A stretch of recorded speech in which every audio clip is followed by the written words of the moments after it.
بسم الله الرحمن الرحيم، والصلاة والسلام على خاتم المرسلين. النهاردة هنعمل أكلة مصرية أصيلة جدا. بصوا، مفيش كلام. شوية محشي مشكل بقى بأسرار وتريكات مش هتلاقيها غير عند حبهان ومستكة. بصوا بصوا الجمال. لو عايزة تعرفي طريقة المحشي بطريقتي أنا وتريكاتي اللي تخلي ريحة المحشي تجيب لآخر الشارع، كملي بقى الفيديو. هنا بقى هنبتدي نعمل الصلصة بتاعتنا. هننزل بالبصل،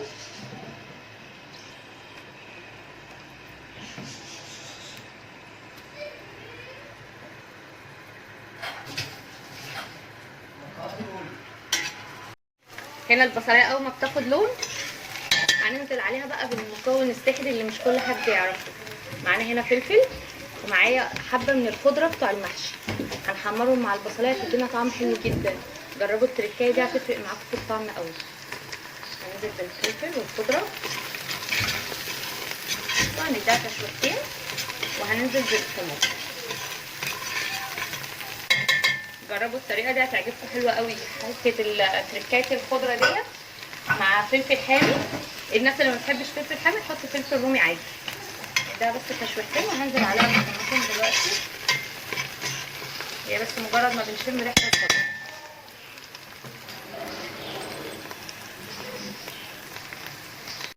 اهي بعد ما خدت التشويح هننزل بقى بالصلصه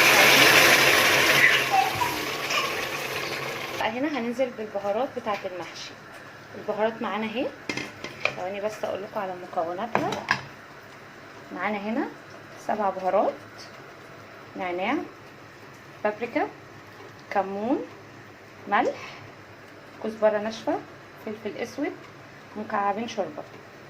اللي هنا اختياري، ممكن ما تحطيش البابريكا لو الطماطم عندك حمرا شويه، انما انا عندي محتاجه سنه لون احمر.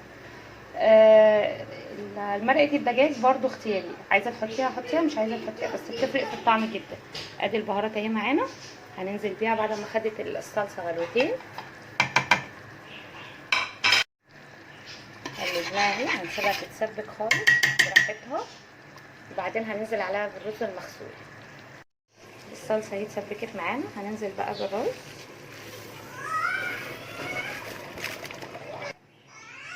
هشوحه شويه كده، وهنزل بعد كده بالخضره اخر حاجه خالص بعد ما اطفي عليه.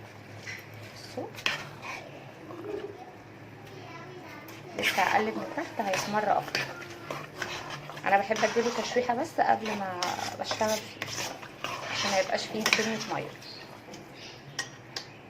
هنزل بالخضره بقى والرز اهو. بعد ما حطيت عليه هحط بقى الخضره، اقلبه كويس. في تركايه هنا حلوه قوي هقول لكم عليها، انا عندي بعملها. بعد ما بعمل الخلطه بجيب بصل عليه بصليه مبشوره، عليها طماطميه مبشوره، عليها فلفل وعليها فلفل اسود، وبنزل بيها نيه كده، بتدي طعم حلو قوي قوي قوي، بتدي تستعيلي من المحشي. كل التريكات اللي انا بقولها لكم دي بتخلي ريحه المحشي يعني يجيب اخر الشارع. جربوا الطريقه ان شاء الله وهتعجبكم. هعبي بقى المحشي وهوريها لكم بعد ما اعبي. ادي الخلطه اهي، بصوا حمرا وعامله ازاي، ريحتها حلوه جدا. ادي المحشي معانا متقور ومغسول كويس جدا جدا، وفوق ورق العنب وادي الكرنب. احنا هنعمل النهارده محشي مشكل، فلفل وكوسه خلصنا المهمه الشاقه. عملت هنا المحشي المشكل. الانواع اللي تنفع تتحط مع بعض انا بحطها. عندنا هنا اللي ينفع مع بعضه ورق العنب، الكوسه، الفلفل، البتنجان. تمام، دول اللي ينفع نحطهم في حله واحده لو هما كميات صغيره. لو كميات كبيره طبعا هنعمل حله منفصله. هنا بقى الكرنب ده ما ينفعش خالص ان هو يتحط مع اي حاجه تاني في حله مشكله. تمام كده، خلصنا كله اهو قدامكم. هحط عليه الشوربه السخنه وهحط على النار، وانا بسقيه هوريه لكم برده. معايا هنا بقى فرخه تكون مغسوله كويس جدا جدا جدا ومنقوعه في محلول النقع. انا بعمل ميه وملح وسكر وليمون، بنقعها فيها لمده ساعتين، وبعد كده بغسلها واصفيها خالص واخليها كده من هنا عشان اقول لكم هنعمل ايه. دي برضو نفس اللي احنا حطينا منها على المحشي في الاخر. دي بصلايه مبشوره وقوطه وفلفل اسود وسبع بهارات ومكعب مرقه. هناخد من الخلطه دي وهنحشي قلبها وبين الجلد وبعضه. دي بنسيبها متبله ساعتين قبل ما نسلقها. هنسيبها متبله كده، نغطي عليها ونسيبها ساعتين قبل ما نسلقها، بتديها طعم حلو جدا. هسيبها ساعتين على ما اكون انا خلصت المحشي وبعدين هسلقها. هنسلق بقى هنا الفرخه بميه بتغلي. هنزل بالفرخه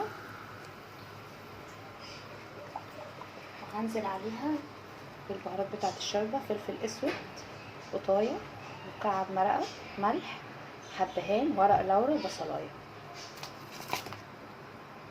اول ما تغلي هوطي عليها واسيبها من نص ساعه لساعه الا ربع هتكون استوت.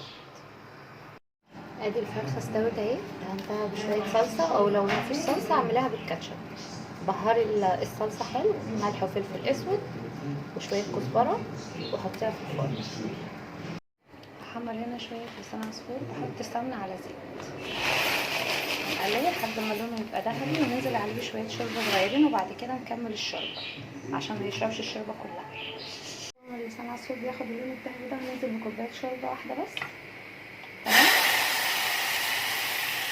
هننزل بيها ونسيبها شويه وبعدين نبقى نزود الشوربه براحتنا، عشان اي شوربه هتنزل او اي سوائل هتنزل عليه دلوقتي هيشربها كلها. احنا مش عايزين كده. هنا بقى هسقي محشي الكرنب. بصوا الشوربه عامله ازاي لحد فين. وبحط معلقه صلصه بتاعه المحشي، بكون شايلها على جنب بحطها عليه. عايزه تحطي قرن فلفل بيدي ريحه حلوه جدا. اهو بصوا الشوربه ما تعديش كده. هغطي عليها اسيبه يغلي وبعدين اغطي عليه. وادي المحشي المشكل التاني. بصوا التسويه. بصوا الشوربه، قصدي الشوربه، بصوا السقيه بتاعته.